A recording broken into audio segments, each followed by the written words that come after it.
Debt collector hanya mempan bagi nasabah yang tidak paham peraturan dan hukum. Disinilah perlunya bagi Anda sebagai nasabah untuk memahami, mempelajari undang-undang dan hukum serta aturan dan peraturan yang berlaku yang mengatur tentang pembiayaan, leasing, dan bank. Bagi mereka yang tidak paham hukum dan undang-undang yang mengatur pembiayaan seperti bank, finance, dan leasing adalah sangat mungkin jadi korban pembodohan para debt collector, tapi tidak bagi mereka yang paham. Selamat berjumpa kembali dengan saya Maro di Maro Channel. Semoga hari Anda menyenangkan, sehat selalu, dan berlimpah rezekinya.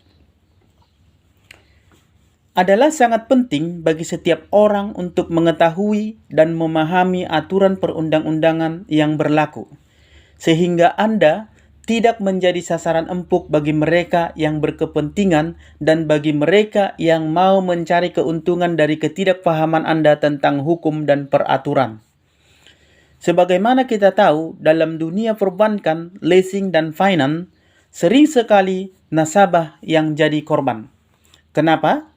Alasannya hanya satu, yaitu kurangnya pemahaman akan peraturan dan perundang-undangan yang berlaku di negara ini. Tidak jarang nasabah yang gagal bayar atau yang kredit macet jadi sasaran empuk para debt collector dan perusahaan pembiayaan. Oleh karenanya, adalah merupakan suatu keharusan bagi Anda untuk memahami undang-undang dan hukum, khususnya dunia pembiayaan, leasing, dan bank. Dalam melakukan aksinya, sering sekali para debt collector melontarkan kata-kata yang bernada pengancaman bagi nasabah yang menunggak. Bahkan mereka sering sekali mengutip pasal-pasal perundang-undangan yang seolah-olah pasal perundang-undangan tersebut mendukung perbuatan mereka. Seolah-olah pasal tersebut merupakan keputusan mutlak yang tidak bisa digugat lagi. Tidak bisa ditolak dengan alasan apapun. Padahal sebenarnya kalau kita teliti dan pahami maknanya atau isi inti dari pasal tersebut, tidaklah demikian. Seperti contoh, ini hanya salah satu contoh yang sering terjadi ya. Debt collector biasanya akan berusaha menarik kendaraan nasabah dengan memakai surat sertifikat fidusia dan dengan mengutip pasal 15 ayat 2 Undang-Undang Nomor 42 Tahun 1999 tentang jaminan fidusia. Mengenai kekuatan eksekutorial oleh pihak penerima fidusia, yaitu leasing atau kreditur, berkekuatan sama dengan putusan pengadilan. Bunyi pasal ini memang telah memberikan kuasa bertindak atas nama kreditur sendiri tanpa melalui proses pengadilan kepada kreditur atau leasingnya. Tapi putusan MK terbaru, putusan nomor 18 garis miring PUU garis datar 17 angka Romawi garis miring 2019 dengan tegas menyatakan bahwa frasa kekuatan eksekutorial dan frasa sama dengan putusan pengadilan dalam pasal 15 ayat 2 Undang-Undang Nomor 42 Tahun 1999 tadi tidak mempunyai kekuatan hukum mengikat sepanjang tidak dimaknai adanya kesepakatan tentang cedera janji, wan prestasi, antara debitur nasabahnya dengan kreditur leasing atau pembiayaannya, dan debitur nasabah keberatan menyerahkan secara sukarela objek yang menjadi jaminan fidusia.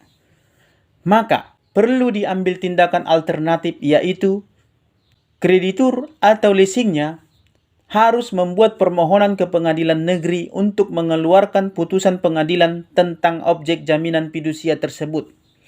Artinya, Undang-Undang Nomor 42 Tahun 1999 Pasal 15 ayat 2 tadi yang sering dikutip oleh para debt collector bisa berlaku dan mengikat apabila nasabahnya setuju atau mau menyerahkan mobil atau motor yang menunggak dengan sukarela dan tanpa paksaan.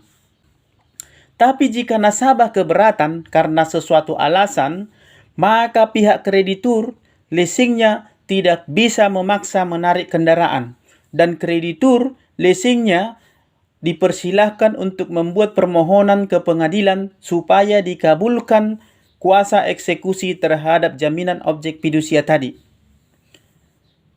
Penjelasan lebih lengkap tentang pasal-pasal ini silakan Anda baca di kolom deskripsi video ini. Di situ sudah saya sertakan supaya Anda lebih paham pasal-pasal yang mengatur tentang sertifikat fidusia atau objek barang jaminan fidusia.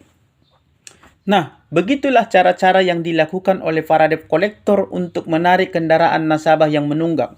Dengan mengutip pasal-pasal tersebut, seolah-olah mereka sudah punya hak penuh, punya kuasa penuh untuk menarik kendaraan nasabah. Tapi setelah kita baca dan pahami inti dari bunyi pasal tersebut, tidaklah demikian. Apalagi dengan adanya putusan MK terbaru tentang jaminan fidusia tadi. Itu hanyalah salah satu contoh yang dilakukan para debt collector untuk melancarkan aksinya. Mungkin masih banyak cara-cara lain. Intinya, dari pembahasan kita ini adalah sangat penting dan harus bagi Anda untuk mengetahui, mempelajari dan memahami undang-undang tentang pembiayaan, leasing dan bank sebagai nasabah supaya Anda tidak jadi sasaran empuk para debt collector, supaya Anda tidak dibodohi. Baik, itulah materi yang bisa kita bahas di sesi kali ini. Semoga bermanfaat dan salam sahabat.